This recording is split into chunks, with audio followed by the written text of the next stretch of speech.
Supreme court కొట్టేసినంత మాత్రాన అది వాళ్ళు చేసిన తప్పు అయితే తప్పు కాకుండా పోదు. క్లియర్, మేము కామన్ సెన్స్ ఉన్న చిన్న పిల్లల్ని అడిగినా చెప్తారు.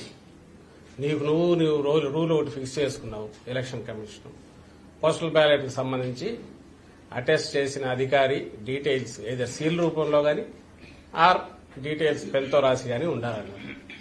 ఎందుకన్నారు? ఒక ఉద్యోగి ఎక్కడో పోయి పనిచేస్తుంటే అక్కడ చేసిన అతని వివరాలు తెలియకుండా ఊరికి సంతకం ఉంటే అది ఎవరి సంతకం కూడా తెలియదు. ఇది లాస్ట్ జూలైలో రిలీజ్ అయిన వాళ్ళ గైడ్ లైన్స్. దానికి విరుద్దంగా దాన్ని చేంజ్ చేయకుండా దేశమంతా కాకుండా ఒక ఆంధ్రప్రదేశ్లో మాత్రమే సంతకం ఉంటే చాలు అని ఒకటి పెట్టారు.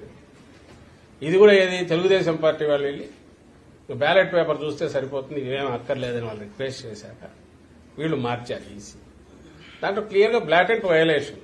నీ ప్రొసీజర్స్ నువ్వు ఫామ్ చేసుకున్న రూల్స్ నువ్వు వైలేట్ చేస్తుంది ఈసీ.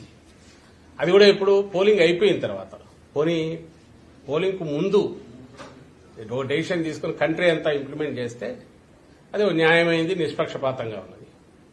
పోలింగ్ అయిపోయింది, కౌంటింగ్ దగ్గరికి వచ్చాక అది ఒక స్టేట్లో ఇక్కడ మాత్రమే ఇలాంటి ఎగ్జామ్షన్ ఇవ్వడం అనేది విడ్డూరంగా కనపడుతుంది, అనుమానాస్పదంగా కూడా ఉంది. అదే రైట్ చేశాం. But court doesn't want to interfere at this junction. కాలేమని అది కోర్టుకి వెళ్తే అది ఇండిపెండెంట్ వ్యవస్థ, అది ఇండిపెండెంట్ వ్యవస్థ. కానీ మాకున్న హక్కు పొలిటికల్ పార్టీగా ఏదుందో దాన్ని అయితే పూర్తి